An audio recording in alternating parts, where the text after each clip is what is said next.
মানে আমাৰ অসমৰ পৰা আমি ছিংগাপুৰলৈ আমাৰ এতিয়া সংগঠনৰ দুগৰাকী যাবলৈ ওলাইছে আমি অত্যন্ত সুখী ভাল লাগিছে কাৰণ আমি এটা জুবিনৰ হৈ যদি আমি কিবা এটা কম সেইটো আমাৰ কাৰণে বহুত যথেষ্ট গৌৰৱান্বিত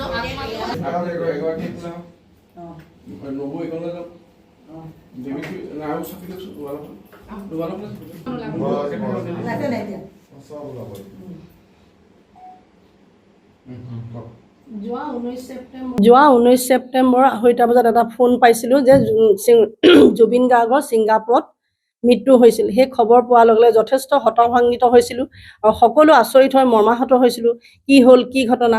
তাৰপিছত সেই কথাকে সকলোৰ মাজত আলোচনা বিলোচনা কৰি তাৰপিছত আমাৰ প্ৰগতিশীল নাৰী সংঘই একগোট হৈ আমি 20 তাৰিখে থানাত এখন এজাহাৰ ৰুজু কৰিছিলোঁ। যিহেতু আয়োজক শ্যামকানু মহন্তই সিদ্ধাৰ্থ শৰ্মা মেনেজাৰ তেওঁলোকে জুবিন গাৰ্গৰ আমাৰ অসমৰ যিহেতু হিয়াৰ আমঠু অসমৰ সত্তাক ইয়াৰ পৰা ছিংগাপুৰলৈ লৈ গৈ অৱহেলা কৰি তেওঁ যি দায়িত্ব ল'ব লাগিছিল তেওঁক যি ধৰণে তেওঁক ৰাখিব লাগিছিল যি ধৰণে তেওঁক পৰিচালনা কৰিছিল সেই সকলো তেওঁলোক বিফল হৈছিল।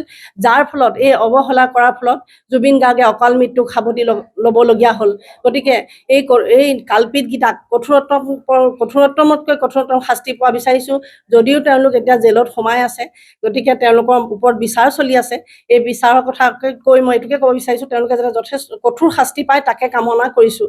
আৰু এতিয়া যিহেতু ফাষ্ট ট্ৰেক আদালতত বিচাৰ হৈছে সেই ক্ষেত্ৰত অলপ সান্তনা লভিছোঁ কাৰণ প্ৰথমতে অলপ অসমীয়া গতিত যিহেতু বিচাৰ হৈছিল এতিয়া ফাষ্ট ট্ৰেক আদালতলৈ অনাৰ কাৰণে আমি কিছু সকাহ পাইছোঁ আৰু আমাৰ আশা আছে যিহেতু জুবিন গাৰ্গে ন্যায় পাব আৰু কালপিতকেইটাই নিশ্চয় শাস্তি পাব। তেওঁলোকে এনেকুৱা শাস্তি দিব লাগে দ্বিতীয়বাৰ যাতে এনেকুৱা আৰু অসমত এনেকুৱা কোনো ঘটনা দ্বিতীয়বাৰ নঘটে। হয় হয় আমি জুবিন গাৰ্গৰ ন্যায় বিচাৰি টিয়ক থানাত যিহেতু এখন এজাহাৰ দাখিল কৰিছিলোঁ টিয়ক প্ৰগতিশীল নাৰী সংঘৰ ফালৰ পৰা আজিৰ তাৰিখত আমালৈ এখন চমন আহিছে আৰু আজি আমি গুৱাহাটীলৈ ৰাওনা হ'ম। 9 তাৰিখে আমাৰ ফাষ্ট ট্ৰেক আদালতত সাক্ষী মানে শ্যামকানু মহন্তৰ আমাক সাক্ষী দিবলৈ মাতিছে। গতিকে আমি নিজকে সৌভাগ্য বুলি ভাবিছোঁ যিহেতু প্ৰাণৰ শিল্পীগৰাকীৰ কাৰণে ভাবি এনেকুৱাই মৰ্মাহিত হৈছোঁ কি কৰিলে আমাৰ আত্মাই শান্তি পাব অসমৰ ৰাইজে শান্তি পাব। কোনেও শান্তি পোৱা নাই কোনো শান্তিত শুব পৰা নাই কোনো শান্তিত খাব পৰা কোনো শান্তিত থাকিব পৰা নাই।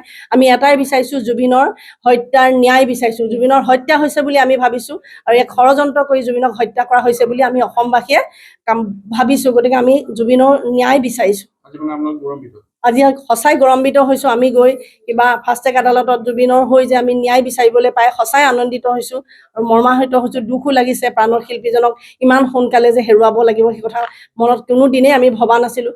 অসমতে তেওঁ ইমান স্বাধীনভাৱে ইমান মুকলি মনে থাকিছিল কিন্তু ইয়াৰ পানী সুদূৰ ছিংগাপুৰত তেওঁক কিয় নিঃশেষ কৰিবলগীয়া হ'ল কিয় অৱহেলা কৰিবলগীয়া হ'ল সেইকাৰণে শ্যামকানু মহন্ত সিদ্ধাৰ্থ শৰ্মা তেওঁলোকক আমি ধিক্কাৰ দিছোঁ।